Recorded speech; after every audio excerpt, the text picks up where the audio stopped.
একটি দ্রব্যের বিক্রয় মূল্য ক্রয় মূল্যের চেয়ে 60% বেশি, বিক্রয় মূল্যের উপর কত ছাড় দিয়ে তার 20% লাভ হতো? এমসিকিউ টাইপের অঙ্ক দেওয়া আছে, 20%, 25%, 30%, 32%। তাই এখানে কত অঙ্কটা করতে হবে? অঙ্কটা খুবই সহজ, একটু বুঝতে হবে জাস্ট। এটা দ্রব্যের বিক্রয় মূল্য ক্রয় মূল্যের চেয়ে 60% বেশি, অর্থাৎ যদি আমি সেটা যত টাকা ক্রয় করি 60% বেশি হবে, 100 টাকা করে 160 টাকা বিক্রয় করতে হবে। কিন্তু বিক্রয় মূল্যের কত ছাড় দিয়ে তার 20% লাভ হবে? কিন্তু তার 60% বেশি বিক্রয় মূল্য থাকলেও তার বিক্রয় মূল্য কিন্তু বিক্রি না, কিন্তু এটা বিক্রয় মূল্য থাকলেও সেটাতে অত লাভ করা দরকার না, সে তার 20% লাভ করা দরকার। আপনি যখন একটি দ্রব্য কিনতে যান তখন দ্রব্যটা কি দেখেন যে গায়ে লেখা আছে হচ্ছে 220 টাকা, কিন্তু দোকানদার করতেছে 190 টাকা রাখতেছে। তাহলে এই যে বিক্রয় মূল্যের উপর যে 30 টাকা কম রাখছে, এটা কত পার্সেন্ট ছাড় দিয়ে রাখতেছে, এটাই হচ্ছে মেন বিষয়। তাহলে এখানে বলছে যে 20% লাভ করা দরকার, তার বেশি লাভ করা দরকার না। তাহলে এখানে দেখুন, এখানে ক্রয় মূল্য কত দেওয়া নেই, তাহলে আমরা ক্রয় মূল্যটা প্রথমে কি করতে হবে? ধরে নিতে হবে।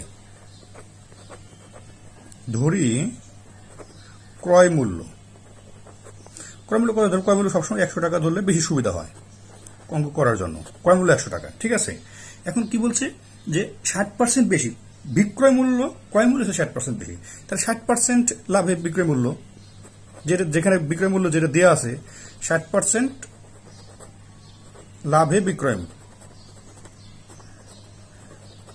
60% লাভে বিক্রয় মূল্য মানে কি? 100 টাকায় 60 টাকা লাভ। তাহলে 100 যোগ 60 টাকা, 160 টাকা। কিন্তু সে বলছে 160 টাকা যদি বিক্রয় মূল্য হয় তাহলে 160 টাকা বিক্রয় করার দরকার নাই, তার লাভ দরকার কত? 20% লাভ দরকার। তাহলে 20% লাভে বিক্রয় মূল্য, 20% লাভে বিক্রয় মূল্য কত হবে? 100 যোগ 20 টাকা সমান 120 টাকা। তার বিক্রয় করা দরকার 120 টাকা, কিন্তু মূল্য দেওয়া আছে 160 টাকা। তাহলে 160 টাকায় কত ছাড় দিলে, এই বিক্রয় মূল্যের উপর কত ছাড় দিয়ে 20% লাভ হবে? অর্থাৎ 160 টাকায় কত ছাড় দিলে 120 টাকা বিক্রয় করা যাবে? কত পার্সেন্ট সেটা ছাড় দিলে 120 টাকা বিক্রয় করা যাবে? তাহলে বিক্রয় মূল্য, এখানে বিক্রয় মূল্য কমাতে হবে কতটুকু? বিক্রয় মূল্য কম, বিক্রয় মূল্য কম বা কমাতে হবে, বিক্রয় মূল্য কম, ঠিক আছে। তাহলে এখানে কত আছে দেখুন, এখানে আছে 160 আর এখানে আছে 120 টাকা। বিক্রয় মূল্য কমাতে হবে কতটুকু? তাহলে 0, 6 থেকে 2 বার দিলে 4, অর্থাৎ 40 টাকা কমাতে হবে।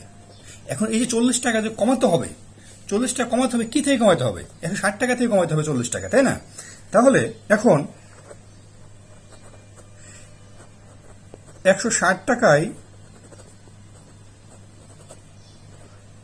কমাতে হবে, 160 টাকা কমাতে হবে কত?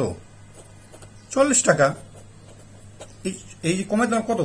160 টাকা থেকে 120 টাকা বাদ দিলাম না, 160 টাকা কমাতে হবে 40 টাকা, তাহলে 120% লাভ হবে। তাহলে দেখুন 160 টাকা কমাতে হবে 40 টাকা, 1 টাকায় কমাতে হবে 40 ভাগ 160 টাকা, অতএব 100 টাকায় কমাতে হবে 40 গুণ 100 ভাগ 160 টাকা। কারণ সে কত পার্সেন্ট কমাতে হবে, ঠিক আছে, 20% লাভ হবে।